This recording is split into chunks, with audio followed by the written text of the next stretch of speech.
கமல்ஹாசன் அவர்களோட தக்லைஃப் திரைப்படத்திற்கு முதலமைச்சர் அவர்கள் ஆதரவு தெரிவித்திருக்காங்க. துணை முதலமைச்சர் அவர்கள் இதை பற்றி பேசியிருக்காங்க. இதனால் தக்லைஃப் திரைப்படத்துக்கு நாளுக்கு நாள் ப்ரொமோஷனும் அதிகரித்து கொண்டு இருக்கு, ஆதரவும் அதிகரித்து கொண்டு இருக்கு. ஸோ கர்நாடகா பிரச்சனையும் வரப்போகிறது. இதை பற்றி ரொம்ப டீட்டெயிலாக தான் பேச போகிறோம். அதாவது தக்லைஃப் திரைப்படம் நாளை மறுதினம் ரிலீஸ் ஆக போகிறது. இந்த திரைப்படத்திற்கு மிகப்பெரிய எதிர்பார்ப்பு இருக்கு.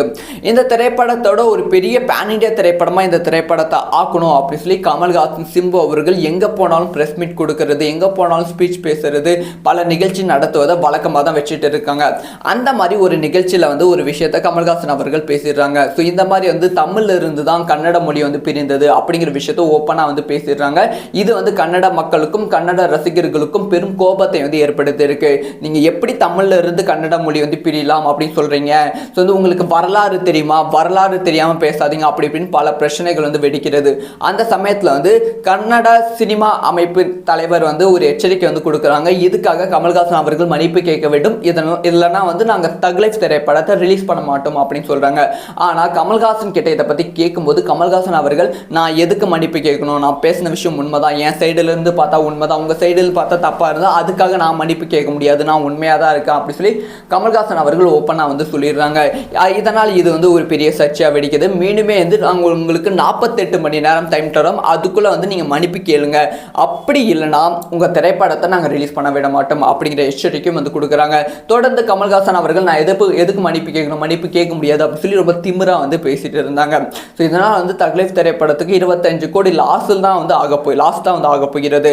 இந்த சமயத்தில் தக்லைஃப் திரைப்படத்தோட தயாரிப்பு நிறுவனம் ஹைகோர்ட்டில் முறையீடு செஞ்சுருக்காங்க. இந்த மாதிரி தக்லைஃப் திரைப்படத்தை ரிலீஸ் பண்ண முடியாது, ரிலீஸ் பண்ண விட மாட்டோம் அப்படின்னு சொல்லி கன்னட அமைப்பினர் போராட்டம் நடத்துவாங்க அப்படின்னு சொல்லியிருக்காங்க.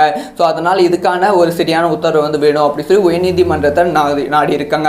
இதுக்காக கர்நாடகா முதலமைச்சராக தயாரிப்பு நிறுவனம் சந்தித்திருக்கு. அப்போ கர்நாடகா முதலமைச்சர் என்ன சொல்லியிருக்காங்கன்னா, ஸோ சட்ட ரீதியாக உங்களுக்கு நான் எல்லா ஹெல்ப்பும் பண்ணுறேன், சட்ட ரீதியாக நான் உங்களுக்கு சப்போர்ட்டாக இருக்கேன், தக்லைஃப் திரைப்பட குழுவுக்கு சட்ட ரீதியாக நான் சப்போர்ட்டாக இருக்கேன் அப்படிங்கிற ஒரு விஷயத்தை சொல்லியிருக்காங்க. இது மட்டும் இல்லாமல் துணை முதலமைச்சர் என்ன சொல்லியிருக்காங்கன்னா, ஸோ தக்லைஃப் திரைப்படத்துக்கு நான் சட்ட ரீதியாக பாதுகாப்பு தரேன்.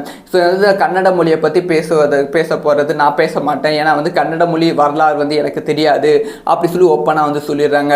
ஸோ சட்ட ரீதியாக, அதாவது முதலமைச்சரும் சரி துணை முதலமைச்சரும் சரி, நீங்கள் தக்லைஃப் திரைப்படம் நீங்கள் பேசினது, கமல்ஹாசன் அவர்கள் பேசினது ரொம்ப ரொம்ப தவறு, கன்னட மொழியை பற்றி எப்படி பேசலாம், கன்னட மொழியோட ஹிஸ்ட்ரி தெரியுமா அப்படின்னு ஒரு வார்த்தை யாருமே கேட்கல, சினிமா அமைப்பினரும் கேட்டிருக்காங்க. அது மட்டும் இல்லாமல் அந்த கர்நாடகா முதலமைச்சர் இந்த அமைப்பின் தலைவர்கிட்ட பேச்சுவார்த்தையும் நடத்தியிருக்காங்க அப்படின்னு சொல்லப்படுகிறது.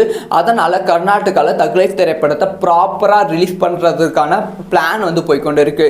முக்கியமாக இந்த தக்லைஃப் திரைப்படத்தை கர்நாடகாவில் ரிலீஸ் பண்ணலன்னா ஒரு பெரிய அளவு லாஸ்லாம் கமல்ஹாசனுக்கு இருக்காது. 20 கோடி 25 கோடியே இருக்கும். ஆனால் அந்த படத்தை வாங்கின டிஸ்ட்ரிபியூட்டர்ஸுக்கு தன்னோட லைஃபே காலி. ஏன்னா 25 கோடி கொடுத்து தக்லைஃப் திரைப்படத்தை கர்நாடகா டிஸ்ட்ரிபியூட்டர்ஸ் வாங்கியிருக்காங்க.